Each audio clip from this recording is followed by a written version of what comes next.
Fala pessoal, tudo bom? Aqui é Pedro Ramuno, seja bem-vindo ao meu canal, Ramuno Academy, e este vídeo vai tratar sobre o contrato de trespasse. Vamos lá?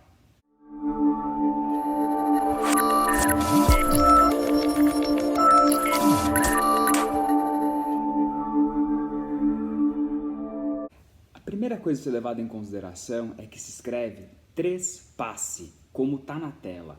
Não é transpasse, não é trepasse, não é trapasse, é trespasse. Você pode até sair daqui sem saber o que é o contrato de trespasse, mas saber como se escreve, tem que saber. Vocês não imaginam como eu estou cansado de ficar vendo trespasse escrito de forma equivocada, com SC como se fosse piscina. Trespasse. Bom, o que é o contrato de trespasse? O contrato de trespasse é o contrato que tem como objeto, ou seja, o negócio jurídico que tem como objeto o estabelecimento empresarial. Estabelecimento empresarial, tem um vídeo no canal, nada mais é do que o complexo ou conjunto de bens corpóreos e incorpóreos destinados, organizados para a realização da atividade empresarial. Então, trespasse nada mais é do que o negócio jurídico que tem como objeto o estabelecimento empresarial. É muito comum a gente encontrar no dia a dia referência a um trespasse andando na rua, que a gente vê aquelas placas, passa-se o ponto, vende-se o ponto. O passa-se o ponto pode ter vários significados, mas em regra remete a um contrato de trespasse. É o empresário que está localizado naquele local que deseja alienar o estabelecimento, o conjunto de bens corpóreos e incorpóreos destinados à realização da atividade empresarial. O trespasse está previsto na legislação dos artigos 1143 a 1149. Não há escrito nesses dispositivos o termo trespasse, mas todos eles dizem respeito ao contrato ou ao negócio jurídico que possui como objeto o estabelecimento empresarial. Dizer que o estabelecimento pode ser objeto de relação jurídica, objeto de um contrato, significa que eu tenho um negócio jurídico no qual, de um lado, eu tenho o cedente, o alienante, ou o vendedor, ou mesmo um arrendante que está arrendando o estabelecimento, que seria assemelhado a uma locação, e de outro lado, eu tenho um adquirente, um cessionário ou um comprador. E o objeto desse contrato é justamente o estabelecimento. Quando eu celebro um contrato de trespasse, quando eu tenho uma cessão de estabelecimento, a legislação brasileira, justamente nos artigos que a gente conversou, impõe diversas obrigações que devem ser cumpridas pelas partes contratantes. A ideia é que quando o estabelecimento ele é cedido, o empresário que antes detinha esse estabelecimento, ou seja, o cedente, o vendedor, o alienante, ele está transferindo toda a sua capacidade produtiva, ele está transferindo os bens organizados para a realização da atividade empresarial. Vejam que não é propriamente a propriedade de um bem, é algo mais complexo, é algo com mais coisa. São esses bens organizados que permitem para aquele que adquiriu o estabelecimento possa prontamente entrar na atividade e começar a realizar a atividade empresarial com esses bens. Justamente por isso, eu tenho toda uma preocupação da legislação referente a direitos de terceiros e também a preocupação das partes quando celebra esse tipo de contrato. A primeira preocupação é quanto aos efeitos do contrato de trespasse perante terceiros. E nesse ponto, o artigo 1144 do Código Civil estabelece que para o trespasse produzir efeitos perante terceiros é necessário averbar, ou seja, fazer uma marcação à margem da inscrição do empresário no Registro Público de Empresas Mercantis, na Junta Comercial, de que houve o trespasse, bem como que o trespasse, que o contrato, que a realização dessa contratação seja publicado na imprensa. Leia aqui, principalmente, jornal de grande circulação. Então, eu tenho, por um lado, que realizar a averbação à margem da inscrição do empresário e, por outro lado, publicar que houve esse trespasse, que houve esse contrato no jornal de grande circulação. Essa, então, é a nossa primeira preocupação relacionada ao trespasse. Paralelamente a isso, a segunda preocupação que a gente tem é relacionada à proteção de credores para que não haja fraude. Nesse sentido, o artigo 1145 do Código Civil estabelece que se eu tiver um cedente, um alienante, que vai transferir com o estabelecimento, vai realizar um trespasse, e ele tiver débitos não pagos, dívidas, e que o estabelecimento vai deixar ele zerado, vamos colocar dessa forma, ele só tem aqueles bens que compõem o estabelecimento, para que os credores estejam vinculados, para que os credores não sejam afetados, eles devem ser notificados da realização do trespasse e eles terão um prazo de 30 dias para se manifestar de forma expressa ou tácita a respeito da realização do trespasse. Se eles se opuserem a isso, se eles se opuserem ao trespasse, eles devem receber integralmente o valor devido antes da realização e da geração de todos os efeitos do trespasse. Ou então, se eles se opuserem e não for possível o pagamento do débito, o trespasse não gerará efeitos para eles. Então eu tenho uma regra no 145 protetiva do interesse dos credores. Essa então é a nossa segunda preocupação quando trata de um contrato de trespasse. A isso, o artigo 1146 também traz uma regra protetiva de interesse de credores. O artigo 1146 trata de uma regra de sucessão. A ideia aqui é evitar que os credores do alienante, os credores do vendedor, do cedente, não se vejam desprotegidos. Então, além da regra do 1145, que vai tratar da possibilidade de oposição do credor, o 1146 vai trazer justamente a regra de sucessão. De acordo com o artigo 1146, o alienante do estabelecimento ele vai responder pelos pagamentos dos débitos, das dívidas anteriores à transferência, ou seja, anteriores ao trespasse, desde que tenham sido regularmente contabilizados. O que significa isso? O adquirente comprou o estabelecimento, ele vai levar as dívidas vinculadas a esses bens junto com o estabelecimento. Porém, o alienante, o vendedor, vai continuar responsável, desde, é claro, que esses débitos estejam devidamente contabilizados. E por qual período vai ocorrer essa responsabilidade solidária imposta por lei? O artigo 1146 estabelece que o prazo é de 1 ano. E eu tenho duas situações aqui. Se os débitos já tinham vencido no momento da realização do trespasse, já eram débitos vencidos, é 1 ano contado da data da publicação do trespasse, aquela referida no artigo 1144. Porém, se ainda não tinham vencido esses débitos, eu vou contar 1 ano da data do vencimento. Suponha que eu celebrei o trespasse e depois de 3 meses venceu um débito regularmente contabilizado. O alienante, cedente, o vendedor, vai ser responsável ainda por 1 ano após o vencimento. Ou seja, da data de celebração do trespasse, os 3 meses por vencimento, mais 1 ano. 1 ano e 3 meses no total. E você pode questionar, e se o débito não estiver regularmente contabilizado? A resposta é fácil. Se não está regularmente contabilizado, apenas o alienante, apenas o cedente, apenas o vendedor que vai responder. O adquirente, já que não estava regularmente contabilizado, não vai ter responsabilidade. E aqui vem, novamente, uma importância muito grande de uma das obrigações do empresário, que é a escrituração. O débito regularmente contabilizado é importante para o cedente, porque vai acompanhar o trespasse. Caso contrário, ele vai continuar eternamente responsável. Eternamente aqui, é claro, forma de colocar.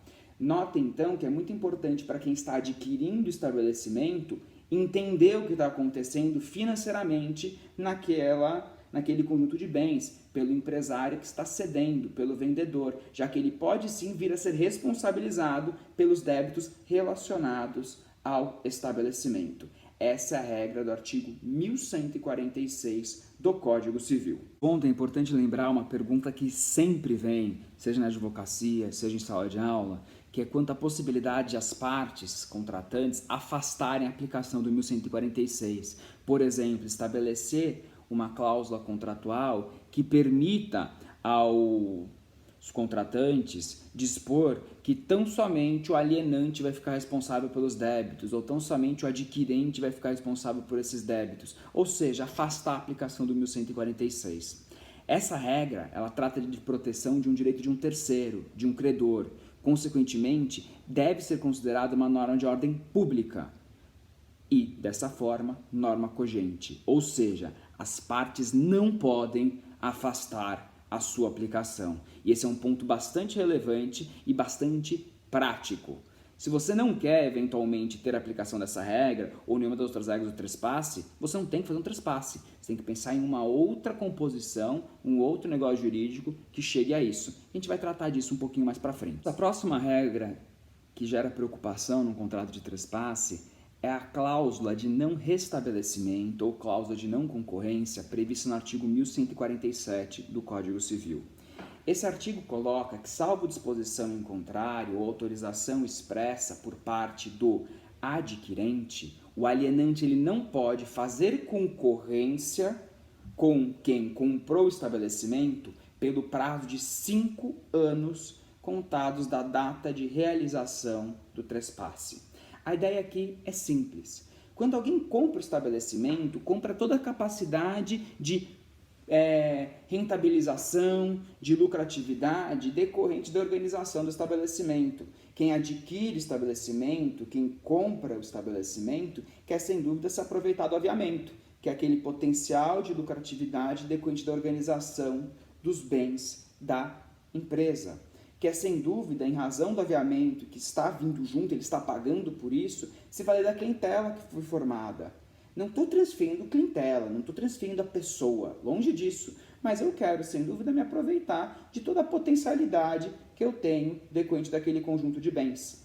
Então, a lei impõe, o Código Civil impõe no artigo 1147, uma previsão de que quem vendeu o estabelecimento não pode, salvo autorização expressa, se reestabelecer, criar um novo estabelecimento, exercer uma atividade empresarial que gere concorrência com o adquirente, justamente para permitir e potencializar ao adquirente a exploração do estabelecimento.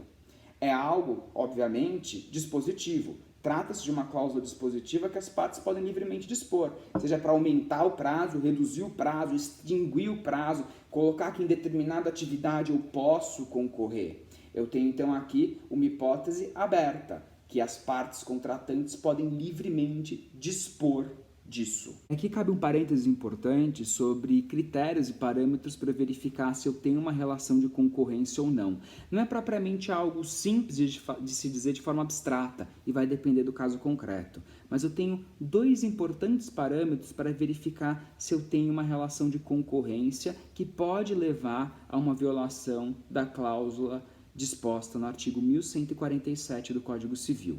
O primeiro critério é chamado de mercado relevante geográfico, que tem a ver com a área de atuação.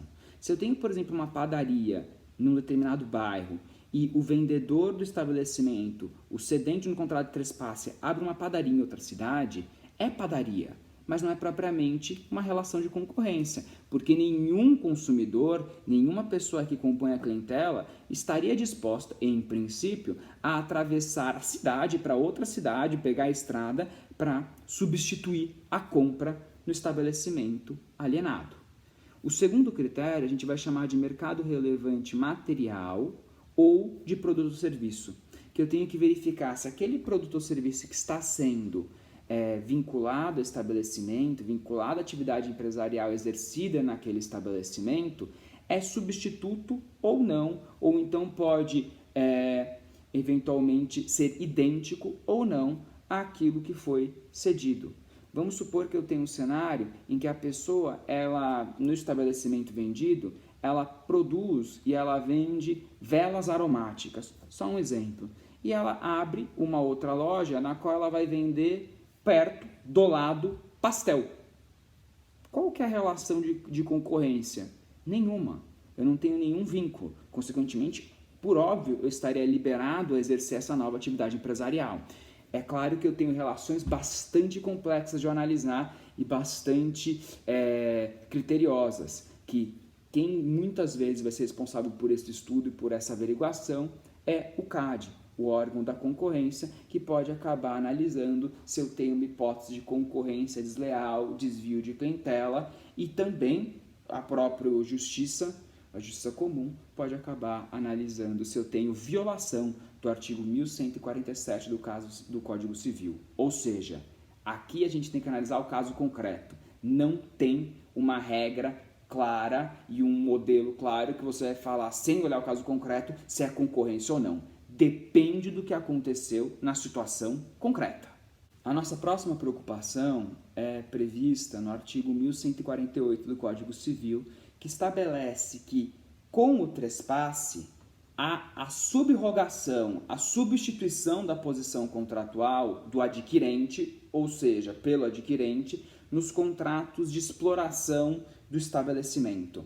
Ou seja, se eu tiver um contrato que ele não tiver natureza personalíssima, o artigo 1148 estabelece que eu terei a subrogação de quem comprou o estabelecimento na posição que antes era detida pelo alienante. Notem que essa disposição, essa primeira parte do dispositivo, diz respeito aos contratos que não tenham natureza personalíssima. Já para os contratos que têm natureza personalíssima, o terceiro contratante vinculado a esse contrato, ele vai poder rescindir em até 90 dias contados da publicação do trespasse, a publicação do 1144, se isso ocasionar justa causa para o contrato. Muito comum em contrato de locação, por exemplo, imagina que se o empresário ele exerce atividade empresarial no imóvel locado e ele celebrou um contrato de locação. O contrato de locação é o típico contrato personalíssimo. Se eu tiver, por exemplo, a cessão do estabelecimento, você poderia pensar, nossa, vai acompanhar o contrato de locação o estabelecimento e o adquirente, o cessionário, vai poder continuar explorando normalmente a atividade empresarial naquele imóvel, já que existiria uma pretensa subrogação da posição contratual no contrato de locação. Aqui isso não vai se aplicar, porque o contrato de locação é um contrato personalíssimo e o locador vai poder, se entender prudente, no prazo de 90 dias, rescindir o contrato, se isso gerar justa causa, e via de regra é uma hipótese de justa causa. Obviamente, aqui é uma preocupação importante para quem for celebrar um contrato de locação, prever, enquanto locatário, a possibilidade de cessão do estabelecimento e de subrogação pelo adquirente, porque isso permitiria que o vendedor de estabelecimento maximizasse ao máximo a lucratividade com essa alienação, o preço dessa alienação, porque permitiria assim que o contrato de locação fosse transferido e, em consequência disso, o próprio ponto empresarial. Sobre o ponto empresarial, a gente vai ter um vídeo específico para tratar sobre ele e também sobre a ação renovatória do contrato de locação não residencial. O nosso último ponto de atenção referente ao trespasse é relacionado aos créditos vinculados ao estabelecimento. O artigo 1149 do Código Civil estabelece que os devedores vinculados a esses créditos que estão relacionados ao estabelecimento, eles vão sim estar sujeitos ao trespasse, devendo pagar, nesse caso, o novo credor, que seria o adquirente do estabelecimento, desde o momento da publicação. Se não houver a publicação, o devedor, em regra, não vai estar vinculado ao trespasse. Sendo claro que fica exonerado o devedor que pagar de boa-fé o vendedor do estabelecimento, o cedente. Então, o crédito acompanha o trespasse. Porém, se o devedor de boa-fé pagar o antigo credor, ou seja, o cedente, o alienante do estabelecimento, ele está exonerado, porque aquele que paga de boa-fé não pode ser prejudicado. É diferente do devedor que paga de má-fé, que aquele que paga mal paga duas vezes. É quase que um brocardo jurídico que também vai se aplicar ao artigo 1149 do Código Civil e, consequentemente, ao contrato de trespasse. Para finalizar, então, vamos pensar que você quer vender o estabelecimento, só que você viu que é oneroso vender o estabelecimento, tem que fazer publicação, notificar credor, vai ter responsabilidade pelos débitos, de acordo com o 1146, você eventualmente vai ter que dispor ou não sobre a cláusula do 1147, a cláusula de restabelecimento, de não restabelecimento, e aí você começa a pensar, nossa, tá demais, eu só queria comprar os bens e exercer a atividade empresarial. Nesse caso, é muito comum na prática que você celebre outro tipo de contrato. Você pode comprar eventualmente um contrato, celebrar eventualmente um contrato de compra e venda de equipamentos, só os ativos, e dispor de forma excepcional de uma cláusula de não concorrência, de não compete nesse dispositivo, nesse documento particular. na tentativa de afastar as demais regras. E aqui algo muito importante tem que ser dito. Se ninguém reclamar, se ninguém alegar, se opuser, vai bem. O problema é que você nitidamente está realizando um trespasse, tem cara de trespasse, cheiro de trespasse, é trespasse. Só que você só deu outro nome, dispôs de outras regras, mas essencialmente é a cessão do estabelecimento. Nesse caso, eventualmente, se alguém alegar, as partes estarão sim sujeitas a uma simulação ou mesmo uma fraude à lei. Então tem que tomar muito cuidado com esse tipo de estratégia. Se vale o risco ou não, só no caso concreto a gente vai saber, só na situação concreta a gente vai saber. Mas obviamente que fica a recomendação de seguir a legislação e seguir aquilo previsto em lei. Então, pessoal, espero que vocês tenham gostado. Qualquer dúvida sobre o contrato de trespasse é só escrever nos comentários, bem como sugestões de temas, de vídeos para que sejam elaborados aqui no canal. Por fim, marca no sininho para acompanhar os outros vídeos, se inscrever no canal, assista os outros vídeos que tem aqui no canal sobre direito empresarial, ensino jurídico e outras temáticas relacionadas. E até a próxima. Saudações comercialistas e até lá!